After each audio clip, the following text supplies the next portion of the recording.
Hello everyone, I am Dr. Purnima Kushwaha, physiotherapist. Welcome back you all to my channel. Today we gonna be discuss about cystic fibrosis. Outline. What all things this video will cover. That is, what is cystic fibrosis, what causes cystic fibrosis, what are the manifestation, how do you diagnose cystic fibrosis. Introduction. What is cystic fibrosis? Cystic fibrosis is an inherited autosomal disorder that causes severe damage to the lungs, digestive system, and other organs in the body. It is one of the most common chronic lung disease in children and young adults. The cystic fibrosis refer to the characteristic fibrosis and cysts that form within the pancreas. Basically, cystic fibrosis affect the cell that produce sweat, mucus, and digestive enzymes. Normally, these secreted fluid are thin and smooth. They lubricate various organ and tissue, preventing them from getting too dry or infected. In people with cystic fibrosis, however, a faulty gene causing the fluid to become thick and sticky. Instead of acting as a lubricant, the fluid clogs the ducts, tubes, and passageway in the body. This can lead to life-threatening problems including infection, respiratory failure, and malnutrition. In this image, you can see what all organs are affected by cystic fibrosis, like sinuses, lungs, skin, liver, pancreas, intestine, and reproductive organs. Epidemiology. The Cystic Fibrosis Foundation estimates about 30,000 children and adults in the US have the disease, 70,000 worldwide. About 1,000 new cases each year.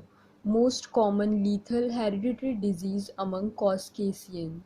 70% of patients are diagnosed by age 2. 40% of cystic fibrosis population is age 18 and older. The predicted median age of survival for a person with cystic fibrosis is the late 30s. Etiology. It is genetically transmitted disease that genes receive from parents.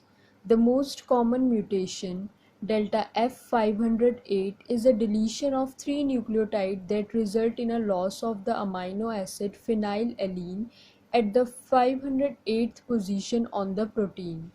Here you can see if father and mother are the carrier of cystic fibrosis gene, their children will have 25% chance to have cystic fibrosis, 50% chance to be a carrier of cystic fibrosis like each parent, and 25% chance to not have cystic fibrosis and not be carrier. Pathophysiology. There is a defect in CFTR gene, that is cystic fibrosis transmembrane conductance regulator.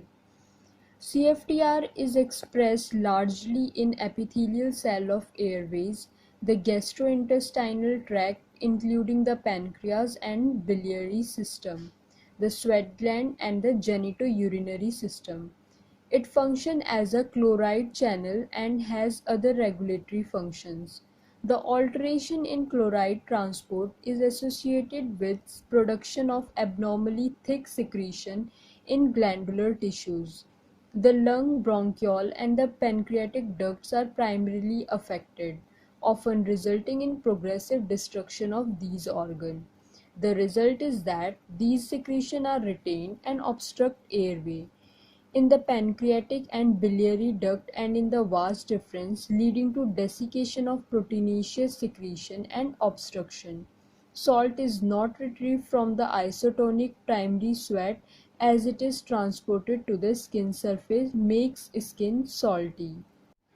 In this image, you can see the normal function of CFTR channel, which is to transport chloride ions to the outside of the cell, whereas mutant CFTR channel does not move chloride ions, causing sticky mucus to build up on the outside of the cell. Clinical manifestation. Pulmonary manifestation.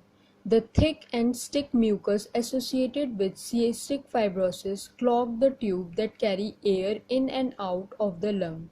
This can cause signs and symptoms such as a persistent cough that produces thick mucus, wheezing, exercise intolerance, repeated lung infection, inflamed nasal passage or a stuffy nose, recurrent sinusitis. Non-pulmonary manifestation. The thick mucus can also block tubes that carry digestive enzymes from the pancreas to the small intestine. Without these digestive enzymes, the intestine are not able to completely absorb the nutrient in the food. The result is often foul-smelling greasy stool, poor weight gain and growth, intestinal blockage, particularly in newborn, meconium ileus, chronic or severe constipation which may cause rectal prolapse, clubbing of the extremities, vitamin deficiency, infertility, salt-tasty skin. Diagnosis can be done by sweat test, genetic testing, and chest X-ray. Sweat test. Sweat test involves application of a medication that stimulates sweating, pilocarpine. The resultant sweat is then collected on filter paper or in a capillary tube and analyzed for abnormal amount of sodium and chloride. People with cystic fibrosis have increased amount of sodium and chloride in their sweat. More than 60 millimole per liter chloride in sweat is positive for diagnosing cystic fibrosis. Genetic testing. Genetic testing is the direct examination of DNA molecule of the affected child. Chest X-ray. Chest X-ray shows inflated lung fibrosis and scarring. Thank you for watching this video. Hope you like it. Do share among your friends. Subscribe to my channel and press the bell icon for future notification.